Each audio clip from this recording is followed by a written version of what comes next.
আসসালামু আলাইকুম রহমতুল্লাহি ওবরাকাতুহ। কি অবস্থা সবার? সবাই কেমন আছেন? আশা করি সবাই ভালো আছেন। এখন বাজে রাত্রি 1টা। এইমাত্র ডিউটি শেষ করলাম। তো আজকে কথা বলবো, আমার খুব ভালোবাসার মানুষ, আমার খুব একজন প্রিয়জন এবং প্রিয় ক্রিকেটার মুশফিকুর রহিমকে নিয়ে।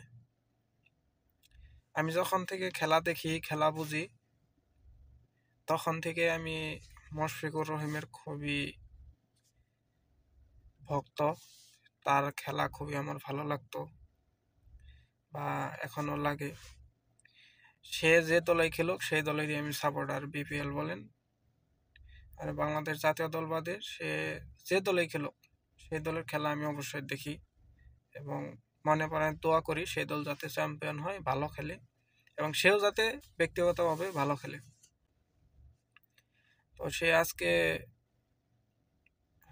বাংলাদেশ জাতীয় দল ওয়ানডে দল থেকে অবসর গ্রহণ করেছেন, রিটায়ারমেন্টের ঘোষণা দিয়েছে আজকে। তো সেটা ফেসবুকে আমি দেখলাম, সারাদিন এটাই চোখের সামনে ভাসছে, কিন্তু সময়ের অভাবে কোনো পোস্টও দিতে পারি নাই, কোনো ভিডিও দিতে পারি নাই। তো এখন ডিউটি শেষ করে ক্যামেরাটা অন করলাম তার বিষয়ে কিছু বলার জন্য। তো অনেকদিন ধরেই ফেসবুকে বিভিন্নভাবে অনেকে বিভিন্ন পোস্ট করতেছেন বা আমিও কমেন্ট করেছি, আমার প্রিয় ক্রিকেটার, তারপরেও আমি বিভিন্ন কমেন্ট করেছি যে তারা কি 2071 সালের বিশ্বকাপ খেলে বিদায় নিবে নাকি, এরকম। কারণ তাদের আসলে অনেক বয়স হয়েছে, এটা মানি, তারা দেশের জন্য অনেক কিছু দিছে, তো তাদেরকে ধন্যবাদ।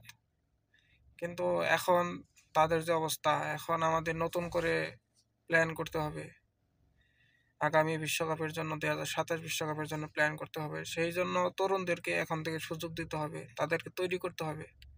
কারণ বাংলাদেশ ক্রিকেটে ডোমেস্টিক যে ঘরোয়া যে ক্রিকেট, তার যে স্ট্রাকচার, এই স্ট্রাকচারে খেলে তারা জাতীয় দলে ইন্টারন্যাশনাল পর্যায়ে খেলার মতো অবস্থায় থাকে না, আসে না।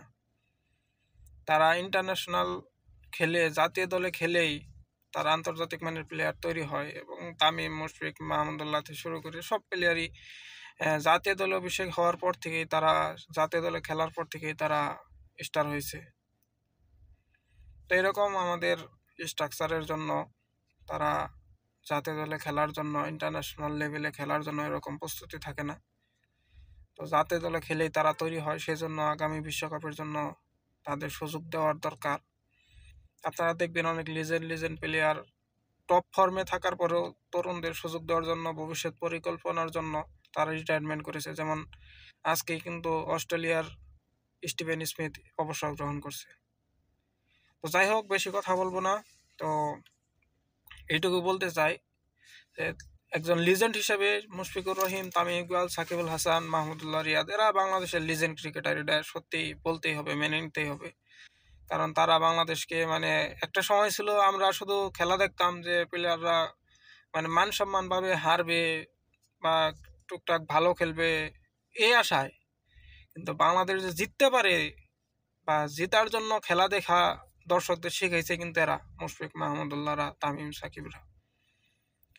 তো যে কথা বলতে চাচ্ছিলাম যে সঠিক সময়ে সম্মান থাকতে অবসর নেওয়ার জন্য মুশফিকুর রহিমকে ধন্যবাদ এবং তার জন্য সবসময় দোয়া এবং শুভকামনা। এবং সে লিজেন্ড ক্রিকেটার, সবসময় মানি, এখনও মানি। কিন্তু যদি এখন সে অবসর না নিত, সেটা অনেকে আসলে, সে লিজেন্ড ঠিকই, কিন্তু মানুষের এটা মনে রাখতো না সে কি করছে, কিন্তু এখন সে মনে রাখবে। কারণ তার খারাপ সময়গুলোয় মানুষ মনে রাখতো যদি এখন অবসর না নিত, তাকে নিয়ে অনেক ট্রল হতো। তো সেইগুলো এখন বন্ধ হবে না, তার প্রাপ্ত সম্মান সে পাবে এবং সম্মান থাকতেই সে অবসরটা নিছে। এবং সবারই, বাংলাদেশ দলের সবারই উচিত সময় থাকতে এবং সঠিক সময়ে অবসর নেওয়া উচিত, যাতে তাদের সম্মানটা ঠিক থাকে, তারা দেশের জন্য লড়াই করে, দেশকে অনেক কিছু দিছে। তো সবারই সঠিক সময়ে অবসর নেওয়াটা উচিত। তো তার জন্য, মুশফিকুর রহিমের জন্য সবসময় দোয়া এবং শুভকামনা রইল এবং ক্রিকেট পরবর্তী জীবন যাতে তাদের সুন্দর হয়, সুখের হয়, সেই শুভকামনা রইল। এবং বাংলাদেশ জাতীয় ক্রিকেট দলের জন্য শুভকামনা, দোয়া রইল। ভিডিওটি এখানে শেষ করছি।